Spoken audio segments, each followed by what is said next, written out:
பம்பரம் எங்கே? அதான். பூவெங்க? பூவு. கப்பல் எங்கே? கப்பல். கப்பல் எங்கே? அதான். சரி. வாத்து முட்டைங்க? வாத்துக்கோழி. வாத்து எங்கே?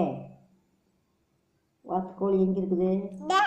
இவன் வாத்துக்கோழின்னு சொன்னால் கோழிக்கு கன்ஃபியூஸ் ஆகாதனால வாத்துன்னு மட்டும்தான் சொல்லணும். வாத்து. வாத்து எங்கம்மா? வாத்து எங்கே? வாத்து.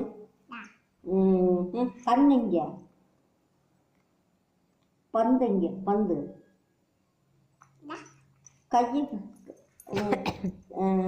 கண்ணுங்க? கண்ணுங்க? கண்ணு. பழம் எங்கே? டாமி எங்கே? டாமி எங்கே? குங்குமச்சிமிழ் எங்கே? பம்பரம் எங்கே? குட். நீயே சொல்லிட்ட. குட். எல்லாம் நீயே சொல்லிட்ட. குட்.